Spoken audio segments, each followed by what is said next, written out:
Party होते हुए आज आकाश आनंद जी भी साथ में हैं। देख रुक देखिए, आज आकाश आनंद जी भी साथ में हमारे बहन जी आ चुकी हैं। ये शानदार एंट्री के साथ में आकाश आनंद जी भी साथ में हैं। माननीय बहन जी आ चुकी हैं। 9 अक्टूबर मान्यवर काशीराम साहब के परिनिर्वाण दिवस के बाद 16 अक्टूबर को एक बहन जी मीटिंग लेती है कार्यकर्ताओं से, प्रदेश उत्तर प्रदेश और उत्तराखंड से। उसके बाद आज 19 अक्टूबर है। आज पूरे उत्तर प्रदेश और उत्तराखंड को छोड़कर पूरे प्रदेश के जो पदाधिकारी हैं वो माल एवेन्यू पहुँचे हैं बहुजन समाज पार्टी के कार्यालय पर। मेरे साथ बसपा के पूर्व प्रदेश प्रभारी MP आज़ाद साहब हैं। आज़ाद साहब, क्या लग रहा है, ताबड़तोड़ रैली, उसके बाद 2-2, 3-3 मीटिंग, मतलब 27 में क्या करके मानेंगे बहुजन समाज पार्टी को? पहले तो मैं आपको धन्यवाद देता हूं, समतावाद टीवी के सभी दर्शकों को, और आपको बहुत बहुत पुनः धन्यवाद देता हूं कि बहुजन समाज पार्टी की आप दिल्ली से आकर के पूरा कवर करते हैं और आवाज़ उठाते हैं। बहुत बहुत धन्यवाद देता हूँ। जैसा कि आपने पूछा 2027 को लेकर के जो रणनीति माननीय बहन जी बना रही हैं, सेम जैसे 2007 में बना था social engineering formula, SC OBC minority के साथ भाईचारा बना करके पुनः 2027 में सरकार में आना है। बहुजन समाज पार्टी सरकार बना रही है। तो इस बार फिर बहन जी ने, क्योंकि भाईचारा कमेटी तो भंग कर दी गई थी किन्हीं कारणों से, लेकिन इस बार खुद मैंने 2-3 वक्तव्य मायावती जी के देखे हैं जिसमें उन्होंने भाईचारा बढ़ाने की बात की है और लगातार वो प्रयास भी कर रही हैं कि सर्व समाज को लेकर जिस तरीके से वो चल रही हैं कि बहुजन समाज पार्टी की सरकार इस बार चले। तो चाय पर चर्चा में किस तरीके से आप लोगों ने भाईचारा बढ़ाया, उस पर थोड़ा सा प्रकाश डालें। नहीं, प्रत्येक समाज से भाईचारा बनाया गया। भाईचारा कमेटी इस समय पर चल रही है और भाईचारा के हमको उसको संयोजक के नाम दिया गया है, क्योंकि भाईचारा के नाम से पहले कोर्ट ने रोक लगा दी थी, जातिवादी नहीं बना सकते, वो संयोजक के नाम से बनाया गया। प्रदेश संयोजक है और जिला पे है, विधानसभा पे है, तो सब प्रत्येक समाज के सब बनाए गए हैं, जिला से लेके बूथ लेवल तक। इसमें मान्य बहन जी सीधा है कि बूथ लेवल मजबूत करो, क्योंकि बूथ लेवल पर कवर नहीं होता है तो वोट नहीं हमारा निकल पाता है। वोट नहीं निकल पाता है, उससे हमें शिकस्त मिलती है। आदरणीय बहन जी की सभाओं में कुछ फोटो वायरल हो रहे हैं जिसमें सोशल मीडिया पर ये दिखाया जा रहा है कि ब्राह्मण हैं, ठाकुर हैं, क्षत्रिय हैं, वैश्य हैं और पिछड़ा भी है और दलित भी है। मतलब ये 5-6 जो कैटेगरीज हैं वो तमाम बहन जी के सामने बैठी हैं। तो इसका मतलब कहीं ना कहीं एक बड़ा संदेश जाएगा 2027 के चुनाव में। हाँ, एकदम। मैंने बताया ना आपको, परम पूज्य माननीय काशीराम साहब जी का फार्मूला जो था, तो मंच पे आपने देखा होगा, माननीय बहन जी रहते हैं, माननीय आकाश आनंद जी रहते हैं, माननीय आनंद जी रहते हैं, माननीय मिश्रा जी होते हैं, उसके बाद प्रदेश अध्यक्ष हमारे रहते हैं, विश्वनाथ पाल साहब रहते हैं, उसके बाद में हमारे नौशाद साहब रहते हैं, मुल्कात साहब रहते हैं। हाँ, नौशाद साहब हैं, मुल्कात साहब हैं। उस तरीके से भाईचारा बनाया गया, मंच पे भी दिखता है और ऐसा हमारा जमीनी स्तर पर भी दिखता है। इसी हिसाब से हमने क्या है कैटेगरी बनाई गई, जिला स्तर की, बूथ स्तर की, जो प्रदेश से लेके जो जिला स्तर बूथ स्तर कमेटियां हैं उनमें भी वैसे मिलेगा। SC से अगर जिलाध्यक्ष होगा तो उपाध्यक्ष हमारा सामान्य होगा, फिर महासचिव हमारा OBC का होगा। इस तरीके से बनाया गया।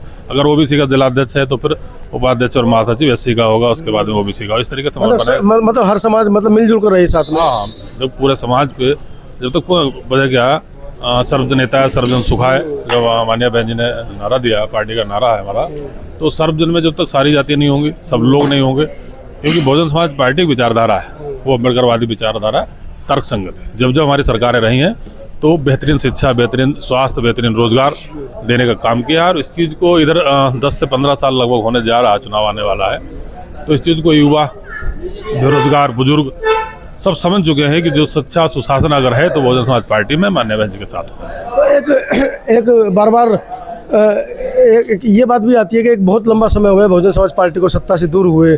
इस बार 2027 में कहीं ना कहीं एक सोच रहे हैं कि एक बड़ी ताकत बनकर उभरेगी बहुजन समाज पार्टी। मैंने बताया कि विचारधारा है, हम हजारों साल से गुलामी तो करते हैं। इनमें टोटल अगर मिला के देखा जाए, रात तो सिर्फ एक प्रदेश में सिर्फ 7.5 साल का किया है। तो ये तमाम सामंती जो व्यवस्थाएं हैं, तमाम मनवादी व्यवस्थाएं हैं, उनको शायद ये नहीं नागवार गुजरा, तो उन लोगों ने बेदरखास्त किया और धर्म पाखंड पे डाल दिया। लोग पाखंड की तरफ ज़्यादा बढ़ गए, जबकि मानवर साहब का कहा करते थे कि सुबह में 2 घंटी बजेंगी, एक स्कूल की होगी, एक मंदिर की होगी, कहाँ जाना पसंद करो तय करना पड़ता है। तो कुछ देर के लिए इन्होंने हमारे समाज को हमारे ओबीसी समाज को गुमराह कर लिया धर्म के नाम पर, जाति के नाम पर। लेकिन वो समझ गए कि इन्होंने शिक्षा पर जो लात मारी है, अभी शिक्षा ही छिन जाएगी। अब शिक्षा सवाल की जननी होती है, शिक्षा नहीं होगी तो सवाल नहीं कर पाओगे। तो इस चीज़ को अब हमारा वो ओबीसी समाज है, एससी समाज है, वो सब समझ गया है। इसलिए माननीय बहन जी को और बहुजन समाज पार्टी को चुनना है। तो क्या लग रहा है इस तरीके से जो मीटिंग्स हो रही हैं कार्यकर्ताओं के साथ, प्रदेश के जो बड़े बड़े पदाधिकारी हैं उनके साथ जो मीटिंग हो रही है, किस तरह का संदेश दे पाने में कामयाब हो पाएंगे? देखिए, जो 9 अक्टूबर को अभी श्रद्धांजलि समारोह था, उम्मीद नहीं थी इतनी पब्लिक आ जाएगी। और जबकि सिर्फ प्रदेश से राज्य स्तरीय कार्यक्रम था, अगर माननीय बहन जी देश स्तर का बुला देती तो शायद 2 से 3 दिन लखनऊ जाम हो जाता। तो वो एक उत्साह है वहाँ हमारा। आपने कई ऐसे वीडियो देखे होंगे, वो कोई खिला पिला करके भीड़ नहीं लाई गई थी, स्वयं कार्यकर्ता अपने आप आया था जो पार्टी से संबंधित समर्पित हैं। वो अपना रोटी, अपना गुड़, अपना चना लेकर स्वयं आए थे। वही अगर इनको लाया गया होता तो फिर मधुरमाक पैकेट इनके साथ में होते, ऐसा तो था नहीं।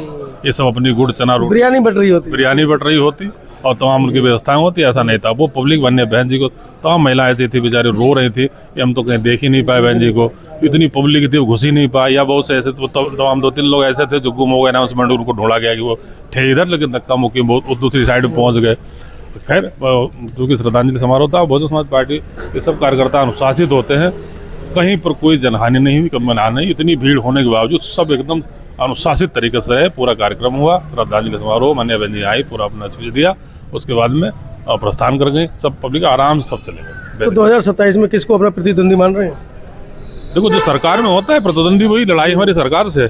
नहीं, वोट काटने के लिए तो बहुत सारे छोड़े गए ना। वो वोट काटने के लिए वो भुटकटवे उनका नाम है दिया, चुरकटवे भुटकटवे होते हैं, उनसे कोई फर्क नहीं पड़ा था। वो जो वोटर है वो जानता है आपकी यथा स्थिति क्या है। आप आओगे यहाँ पर बरगलाने के लिए 100, 200, 500 वोट काटोगे तो नुकसान अपने बहुजन समाज का होता है। तो आपके चैनल के माध्यम से हमारी अपील है, कोई इधर उधर ना जाए, सिर्फ बहुजन समाज पार्टी जहाँ पे हाथी दिखाई दे वहीं पर आप बटन दबाओ, वहीं पर ठप्पा लगाओ, यहीं आपका भला हो रहा है। इधर उधर चाय की केतली में अगर पड़ गए या और कहीं पड़ गए तो उसकी हालत क्या है तो आप जानते हैं। चाय वाले, केतली वाले, अब मिला जुली चल रही। ठप्पा कहाँ लगाए? अब तो ईवीएम से वोट जा रही है, चोरी हो रही है, वोट कटवा, वोट चोर बता। मैंने आपको बटन बताया, जहाँ पे हाथी दिखे वहीं पे बटन दबाना है। दबाएंगे, हाथी पे जाएगा कमल। अभी देखिए ऐसा ना, अभी इलेक्शन कमीशन अभी लगभग 1 से 1.5 साल चुनाव का है, पार्टी हमारी लड़ रही बैलेट पेपर के लिए। अब सबसे पहले माननीय बहन जी ने इस क्वेश्चन को उठाया था कि बैलेट पेपर में, वो मशीनों में, ईवीएम में छेड़छाड़ है। अब तो लगभग सारी पार्टियां समर्थन कर रही हैं। हो सकता है कि हमारा बैलेट पेपर वापस आ जाए तो और अच्छा रहेगा, तो ठप्पे लगाएंगे फिर सेना पे।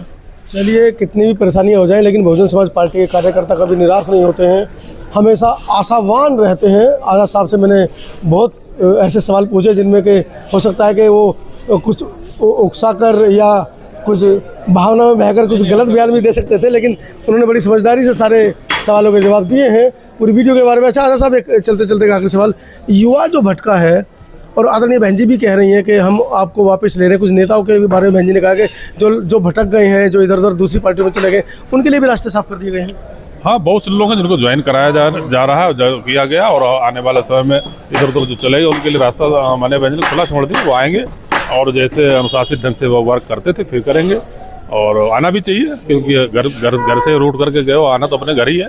वापस आ जाएंगे तो और अच्छा सम्मान मिलेगा। दूसरे घर में सम्मान नहीं मिलता है, आपको सिर्फ यूज़ किया जाएगा, उसके बाद में वही तेजपात की तरह आपको यूज़ किया गया, चाट के फेंक दिया जाएगा। तो रस निकालने वाला काम है, ऐसा नहीं। आप लोग, सब लोग आइए, वापस अपनी पार्टी को मजबूत कीजिए। जब तक पार्टी मजबूत नहीं होगी तब तक हमारा कारवां या मिशन मूवमेंट आगे नहीं बढ़ेगा। जब पार्टी मजबूत होगी, आपको शिक्षा, स्वास्थ्य, रोजगार पे बात करेंगे, आपको मिलेगा। और माननीय बहन जी को धन्यवाद देता हूँ कि 7.5 साल की सरकार, पूरे 4 बार मुख्यमंत्री नहीं, और वो सब करके दिखाया जिसकी हमें उम्मीद, कल्पना नहीं थी कि हम लोग ऐसे शासन सत्ता में जा पाएंगे, ऐसे अधिकारी बन पाएंगे, तो कर्मचारी बन पाएंगे। उम्मीद नहीं थी हमारे पूर्वजों को, वो सब करके दिखाया। आने वाला समय बहुजन समाज का है, 21वीं सदी बहुजन समाज की रहेगी, बेहतरीन रहेगी। चलिए, बहुजन समाज पार्टी कहने में विश्वास नहीं करती है। 2027 में क्या है, नारा दिया गया 2027 तो हमारी है, 227 तो हमारी है, और 403 की तैयारी है। 2027 हमारी है और 403 की तैयारी है। देखते हैं 2027 में ऊँट किस करवट बदलेगा, किस करवट बैठेगा। कार्यकर्ताओं में जोश है। माननीय बहन जी ने भी अपने वक्तव्य में जब ये कहा कि आप भी पूरी ताकत लगा देना और मैं भी पूरी ताकत लगा दूंगी, ये वक्तव्य 9 तारीख का था, और इस वक्तव्य के बाद से कार्यकर्ताओं में जो जोश है वो आज़ाद साहब के अंदर दिखाई दे रहा है। पूरी वीडियो के बारे में क्या राय है कमेंट सेक्शन में जरूर लिखिएगा। धन्यवाद दादा साहब। जय भीम जय भारत।